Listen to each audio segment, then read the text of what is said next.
Okay, so for my foldable, just to start on the first page, some of my keywords that I chose to include were responsibility, communication, love of learning, respect, and motivate. So the philosophy that I've chosen is that of Kerwin and Mendler. It's called Discipline with Dignity. It's kind of a medium low control philosophy, and the purpose is to prepare students to become responsible learners and good citizens. So I've added my own twist onto the philosophy, but theirs is kind of my base for what I believe a classroom should look like. The the way that I think that this can be done is to empower students by giving them respect and giving them choice in their own classroom. There's a big emphasis on relationships, both between teacher-student and student-student, and democracy in the classroom, and having the students be able to give their input and have that say. Some of the teacher roles is to foster a love of learning, make sure that your discipline techniques don't interfere with that love of learning. So, writing lines, I will not cheat would not be a good punishment because that might make a kid hate writing. Communication is key as a teacher, and consistency in discipline. And also, as a teacher, you need to be able to give up some power to allow the students to have some choice. So a student is responsible for their own learning. They need to be willing to try new things and participate, be good communicators, learn from their mistakes, share decision making, and know that when they choose their actions, they choose their consequences as well. So overall, the students should be treated with respect and given responsibilities, and the teachers are helping to prepare students to become good members of society by giving them these opportunities. Okay, so next we have the democratic classroom. Sorry, I can't really get it in the right spot.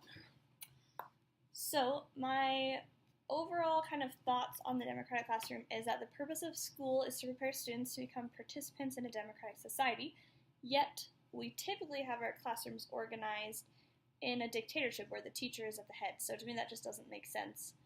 I think that it's essential the students learn to be part of a democracy and have an active say in their own learning. It facilitates better participation, motivation, engagement, and actually prepares them, as I was saying, for a significant role in the future in society. I think the way that this should be done is through purposeful class meetings that the students are able to give input, debate, and actually cause change in the classroom within limits, obviously, school rules and teacher knowledge. So here's my foldable, it's just a lot of words, but essentially it goes over, all the bases of my philosophy. But what it essentially covers is just asking students, giving them choices on what they want to do and how they want things to be run, and creating an environment where students are able to make choices for themselves and in the future as well.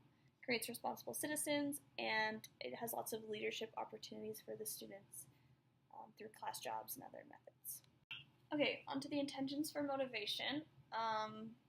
So this is my foldable here, and essentially I believe that intrinsic motivation is the best way to motivate students, but obviously the most difficult.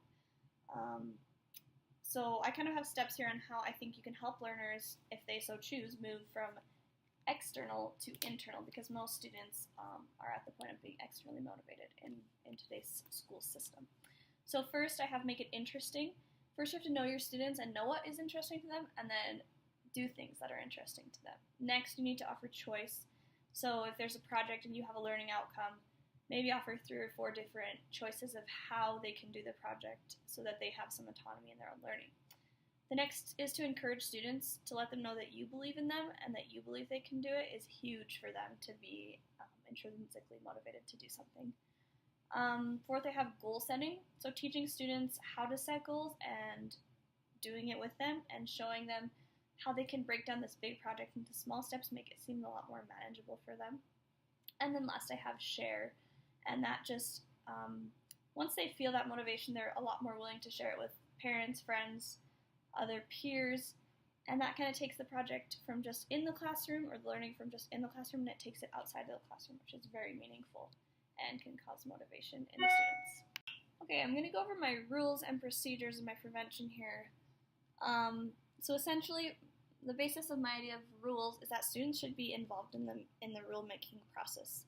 They should choose the rules with your help, and then sign them once they're done so that they feel personally invested in the classroom rules. As far as positive consequences, I don't think it should be extrinsic. So the consequences for doing something good would be, a specific moment of teacher-student feedback where you tell them they're doing good. Maybe calls home just to let the parents know that they're doing a good job, as opposed to only when they're doing something bad. As far as the negative consequences, I think that they should be logical. So you should predetermine logical consequences for typical misbehaviors together, and then when it happens, you just have to be consistent and follow through and give those consequences. So for example, if a student is off task and not doing their jobs one day, the consequence logically would be they have to do their jobs and stay in from recess and finish, and once they're done, they can go out. Prevention, if I can move that a little, hard to see. Anyway, I believe that we should make a classroom family, and in making this family, students will feel a connection. And as they have this connection and this input in the classroom, they're a lot more likely to follow the rules that they've created and that they feel invested in. It's really important to maintain individual relationships with every child and make procedures that are logical and straightforward so that it's easy for the kids to follow, and explain to them why you've made these procedures so that they're more invested and they understand why you have to do things. And then once you've made them, make sure you practice them, because you can't expect the kids to get it right without actually doing some practice together. Okay, moving on, we have our interventions. I believe that the intervention should match the severity of the problem, obviously, and it kind of follows this idea of logical consequences. Much of the interventions actually can be solved by prevention, which comes back again to that family, the feeling of responsibility in your classroom. So some of the things I have here is a student seems bored, boost student interest by using an example that's relevant to them. Here we have student has a hard time getting ready to work, provide support with routines, make a get to work routine with the students. Moving down to a little bit of more serious things, student always blurts out answers during instructions, a verbal reprimand to redirect the behavior, so just tell them. And severe, student is non-compliant in anything the teacher says to do. Just make sure the student knows what their jobs are and make them aware that they have to get them done, and make it clear and help them to know that, and that you're there to help them get done. Obviously, if they continue to be non-compliant, that's when it would be a call home and that discussion with the parents. But hopefully you already have a positive relationship with the parents, because you have been calling home when the student does something good as well, so that will really help. As far as bullying, totally proactive. I think you need to talk about it in the classroom and, develop those relationships between students.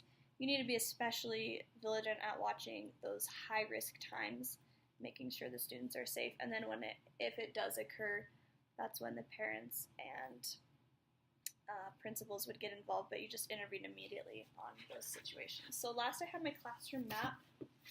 This, some of the key elements here, I have chosen tables instead of desks because I believe it fosters group learning and discussion.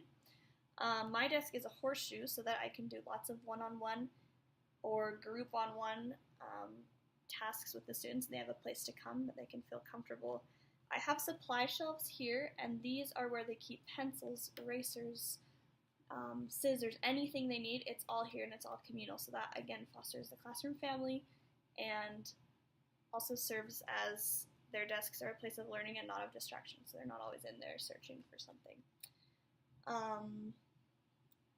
Those are the key. And then we have a book reading corner. I have bean bags. I want it to be a comfortable place where reading is comfortable and reading is something that they love, so that's kind of how I've organized my classroom.